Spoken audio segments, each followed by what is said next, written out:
Hello दोस्तों। आज की वीडियो में बात करने वाले हैं कि ऑन ग्रिड सोलर सिस्टम क्या होता है।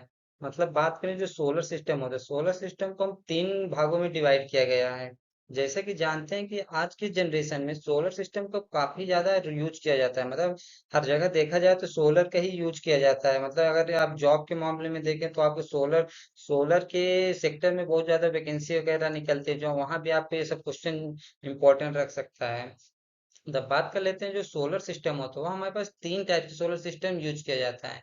एक तो होता है दोस्तों ऑन ग्रिड सोलर सिस्टम, तथा दूसरा होता है ऑफ ग्रिड सोलर सिस्टम, तथा थर्ड होता है हाइब्रिड सोलर सिस्टम। आज की वीडियो का हमारा जो टॉपिक रहेगा वो ऑन ग्रिड सोलर सिस्टम रहेगा। अगर बात कर लेते हैं जो ऑन ग्रिड सोलर सिस्टम होता है वो क्या होता है तथा इसका यूज कैसे किया जाता है तथा ऑफ ग्रिड सोलर सिस्टम से डिफरेंस क्या है, सभी डिटेल्स आज की वीडियो में देखेंगे। इसलिए वीडियो में बने रहिए। अब बात कर लेते हैं जो ऑन ग्रिड सोलर सिस्टम के बारे में। होता क्या है। सबसे पहले हम देखें तो जो हमारे घरों में लगाया जाता है वो हमारे दोनों तरह के सोलर सिस्टम लगाए जाते हैं। एक तो दोस्तों ऑन ग्रिड भी लगाते हैं, तथा एक होता है दोस्तों ऑफ ग्रिड भी लगाते हैं। मतलब ऑन ग्रिड तथा ऑफ ग्रिड दोनों हमारे हाउस हाउस अप्लायंस के लिए यूज किया जाता है। अगर दोनों में डिफरेंस देखें तो जो मेन डिफरेंस होता है दोस्तों, वह हमारा दोस्तों बैटरी का रहता है।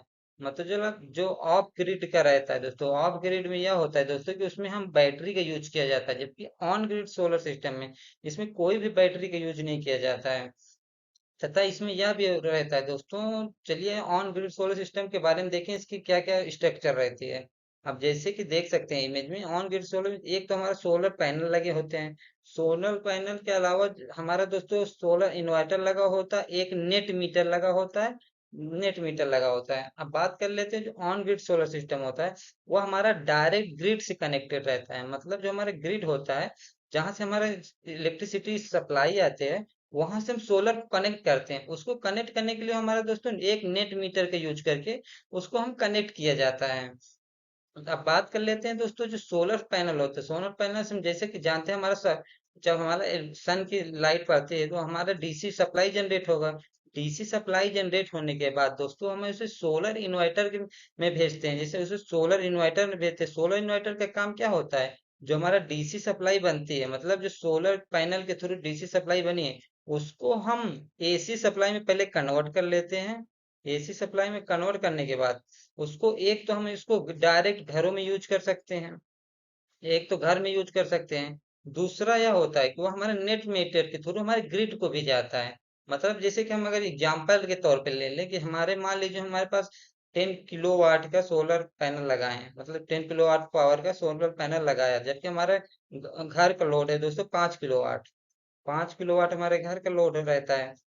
तो अगर इसमें देखें, जैसे हमारे पास दिन हो गया, मान लीजिए हमारे दिन में हमारा सोलर पैनल वर्क करेगा, क्योंकि सनलाइट रहेगा तो सोलर पैनल वर्क करेगा।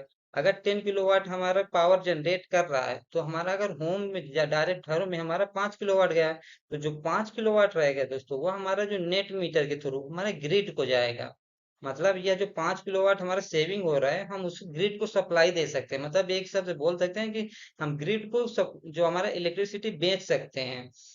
अगर मान लीजिए कि यह होता है, जैसे हमारा डे में हमारा तो सप्लाई देगा, लेकिन नाइट में क्या होगा, नाइट में हमारा सोलर सिस्टम वर्क नहीं करेगा, तो उसमें यह होता है कि जो वर्क नहीं करेगा तो हम डायरेक्ट हमारे ग्रिड के थ्रू भी कनेक्ट रहता है। मतलब जो हमारे ग्रिड रहेगा, ग्रिड के थ्रू हम डायरेक्ट हमारा सप्लाई घर में आता है, वो हमारा इलेक्ट्रिसिटी बिल के थ्रू बिल आएगा। मतलब जो हमारा नॉर्मल बिल आएगा वो हमारा नेट मीटर में शो करेगा। लेकिन जो डे में हमारा जो ज्यादा हमारा इलेक्ट्रिसिटी जनरेट हो रहा है, उसका भी कैलकुलेशन ये नेट मीटर करता है। जो हमारा जो नेट मीटर है दोस्तों, वह उसका भी कैलकुलेशन करता है। मतलब कितने किलोवाट हमारा सप्लाई दिया, मतलब ग्रिड से हमारा कितने किलोवाट सप्लाई दिया, तथा ग्रिड से कितने सप्लाई दिया, वह भी हमारा मैटर करता है। मतलब जैसे हमारा 15 किलोवाट सप्लाई दिया है, तो 15 किलोवाट सप्लाई देने के बाद अगर कितना 10 किलोवाट लिया है, तो उसमें जो पैसा बचेगा तो वो आपको प्रॉफिट भी हो सकता है, तथा मतलब प्रॉफिट भी हो सकता है। अगर जो ज्यादा इलेक्ट्रिसिटी लिया है वह उसके हमें बिल भी देना पड़ जाएगा। मतलब दोनों काम होगा। अगर हम प्रॉफिट में है तो हमारे हमें खुद पैसा मिलेगा। अगर हम ज्यादा लिए हैं ग्रिड से सप्लाई, तो हम उसमें सप्लाई लेने के हमारे उसको बिल देना पड़ेगा। इसका मेन यही फायदा होता है दोस्तों कि हम अगर जो इलेक्ट्रिसिटी हमारा ज्यादा जनरेट हो रही है, उसको हम ग्रिड को बेच सकते हैं, ये हमारा प्रॉफिट होता है। जैसे कि आप समझ सकते हैं कि ऑन ग्रिड सोलर सिस्टम ऐसे वर्क करता है, इसमें कोई भी बैटरी का यूज नहीं किया जाता है। हम नेक्स्ट इसके बेनिफिट्स की बात कर लेते हैं कि इसमें कौन कौन से बेनिफिट्स क्या होते हैं। सबसे पहले तो यह होगा, तो जैसे कि देख ही लिया होगा, यह इलेक्ट्रिसिटी बिल को रिड्यूस करता है। मेन जो इम्पोर्टेंट यूज करने का मेन इम्पोर्टेंट यही होगा कि हमारा जो इलेक्ट्रिसिटी होगा उसको उसको हम रिड्यूस करते हैं, मतलब कम करते हैं, क्योंकि हम सप्लाई को हम ग्रिड को भी देते हैं जिससे हमें पैसा मिलता है। तथा एक हिसाब से बोलते हैं ये एक सस्टेनेबल एनर्जी होती है। इसका दोस्तों इंस्टॉलेशन भी तथा मेंटेनेंस इजी होता है, मतलब एक बार लगा लें तो वो काफी टाइम्स तक होता है। इसकी सब मेंटेनेंस में सिर्फ डेली बेसिस पे क्लीनिंग होता है। तथा एक रिलायबल एनर्जी सोर्स है, क्योंकि हमारा सन के द्वारा हो रहा है, तो हमें रिलायबल रिलायबल एनर्जी सोर्स माना गया है। इस तरह देख सकते हैं दोस्तों कि आज में हमने देखा कि ऑन ग्रिड सोलर सिस्टम क्या है, तथा हम नेक्स्ट वीडियो में देखें कि ऑफ ग्रिड सोलर सिस्टम क्या होता है। अगर ऑन ग्रिड में हमारे कई मेन जो फायदा होता है दोस्तों, वो इलेक्ट्रिसिटी बिल को रिड्यूस करता है। यदि आपको वीडियो पसंद आया हो तो हमारे चैनल को सब्सक्राइब कर लीजिए। मिलते हैं इसी नेक्स्ट वीडियो में।